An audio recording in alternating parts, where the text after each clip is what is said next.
একটা core committee তৈরি করেন। সেই কোর কমিটিগুলো ঠাকুরগাঁর প্রবলেমগুলোকে আইডেন্টিফাই করে তারা এই কাজগুলো শুরু করবে, যাতে করে আমরা তাদেরকে সঙ্গে নিয়ে যেতে পারি। আপনারা শুনলে খুশি হবেন, ঠাকুরগাঁও মেডিকেল কলেজের জায়গাও প্রায় নির্ধারণ হয়ে গেছে। জায়গাটা আমরা আশা করছি যে 27 সালে মেডিকেল কলেজের ছাত্র ভর্তি করা সম্ভব হবে। আমরা ইতিমধ্যেই ঠাকুরগাঁও বাইপাসের জন্য এবং 4 লেন করার জন্য আমরা চিঠি দিয়েছি মিনিস্ট্রিকে। আমাদের তো এখন 1 মাস হয়নি, আমরা এখনো গুছিয়ে উঠতে পারিনি। আমরা এখনো জানি না যে কোন মিনিস্ট্রিতে কি আছে, কোথায় কাজ করতে হবে, কি করতে হবে সেটা বলা মুশকিল। তারপরেও আমরা ইতিমধ্যে এই কাজগুলো করেছি। আমরা ঠাকুরগাঁও ইউনিভার্সিটি যেটা, সেটা তো ইতিমধ্যে আইন হয়ে গেছে। আমরা চেষ্টা করছি খুব দ্রুত একজন ভাইস চ্যান্সেলরকে নিয়োগ দিয়ে এই কাজটা শুরু করেন। তৃতীয়ত হচ্ছে যে আমি যেটা ফিল করি, ঠাকুরগাঁওর সবচেয়ে বড় সমস্যা হচ্ছে দারিদ্র্য এবং আমাদের ছেলেদের আনএমপ্লয়মেন্ট। অসংখ্য ছেলে, আমাদের শিক্ষিত ছেলে বেকার হয়ে আছে। তাদের কর্মসংস্থান সৃষ্টি না করতে পারলে কোনো লাভ হবে না। এই জন্য আমাদের যেটা দরকার, যে আমাদের ঠাকুরগাঁয়ে ব্যবসা বাণিজ্য বাড়ানো দরকার, শিল্প কলকারখানা বাড়ানো দরকার। এবং যেহেতু আমাদের কৃষিভিত্তিক এলাকা, এই জন্য কৃষির উপর ভিত্তি করে শিল্প কলকারখানা তৈরি করতে হবে। ইতিমধ্যে আমরা মিনিস্ট্রি অফ ফাইন্যান্সের সঙ্গে কথা বলে আমরা বিভিন্ন টিম তৈরি করছি, যে টিমকে আমাদের প্রধানমন্ত্রীর একটা প্রজেক্ট, সেই প্রজেক্ট অনুযায়ী নর্থ বেঙ্গলে আপনার এই শিল্পগুলো বাড়ানোর জন্য, কৃষিভিত্তিক শিল্প বৃদ্ধি করার জন্য আমরা ইতিমধ্যে কাজ শুরু করেছি। আমার গত পরশুই সৈয়দপুর এয়ারপোর্টে এক ভদ্রলোকের সঙ্গে দেখা হলো। তিনি সৈয়দপুরের একটু অদূরে, পার্বতীপুরের কাছাকাছি একটা খুব বড় ফ্যাক্টরি করছেন। সেই ফ্যাক্টরিটা হচ্ছে পুরোপুরি কৃষিভিত্তিক। তিনি ভুট্টা থেকে বাই প্রোডাক্ট তৈরি করছেন, আরো কিছু কিছু কাজ করেন যেগুলো সম্পূর্ণ এক্সপোর্ট ওরিয়েন্টেড। আমাদের এখানে আমাদের নিজামুদ্দিন সাহেবের নাতি আছেন এবং আমাদের অনেকেই আছেন যারা বড় বড় ব্যবসার সঙ্গে জড়িত। আমাদের নীলু আছে এখানে, আরো অনেকে আছে যারা ব্যবসার সঙ্গে জড়িত আছে।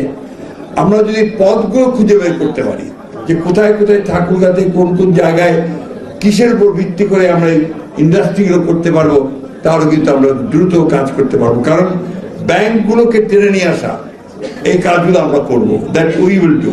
বা আপনাদের শুধু উদ্যোগ নেওয়া। আমাদের ঠাকুরগাঁও একটা সমস্যা আছে, ব্যবসা বলতে ওরা বোঝে শুধু ঠিকাদারি।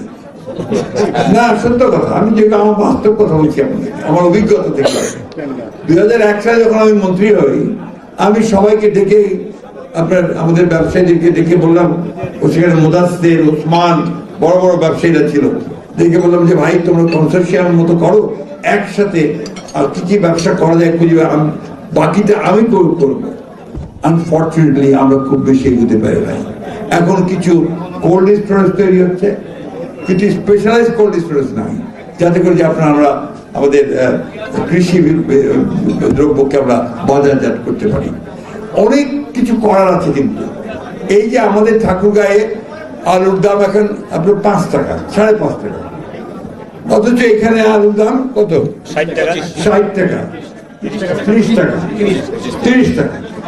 এটাকে যদি আমরা একটা মার্কেটিং চেইন করতে পারি, আপনার ব্যবসায়ীদের ব্যবসায়ী ভিত্তিতে, আমাদের ছেলেরা খালি ঘুরে ঘুরে চাকরি খুঁজে, শুধু চাকরি তো পাওয়া যাবে না, চাকরি তো অসম্ভব। এর জন্য আমাদেরকে নিজেদের সেলফ এমপ্লয়মেন্ট করতে হবে, আমাদের ইনভেস্টমেন্ট করতে হবে, ছোট ছোট ইস্যুগুলো কাজ করতে হবে।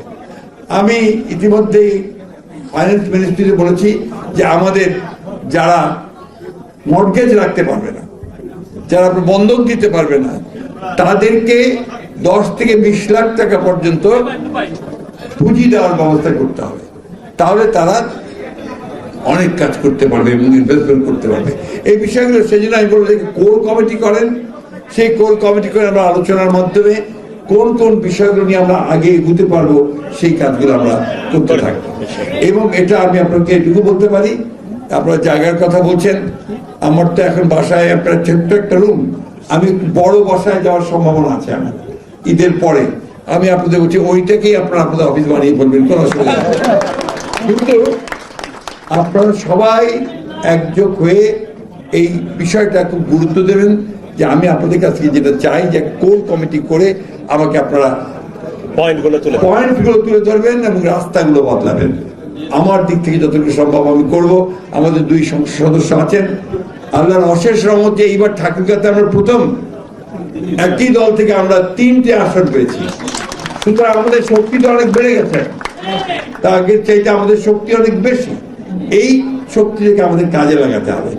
আরেকটা কথা অনুরোধ করবো আমি সবাইকে, যে যেটা আগে আলোচনা হলো, আমাদের যারা দায়িত্বে থাকবেন, বিভিন্ন দায়িত্বে থাকবেন, এমন কিছু করবেন না যে যাতে করে ঠাকুরগাঁ ছোট হয়ে যায়। এই কাজটা করবেন, এটা আপনার কাছে আমার অনুরোধ থাকবে। আমরা সবাই কাজ করব, কোনো অসুবিধা হলে আমাদেরকে বলবেন, দরকার চেপে ধরবেন, কিন্তু ওই ধরনের কোনো কাজে যাবেন না যেটাতে আমরা ছোট হয়ে যাই। আমি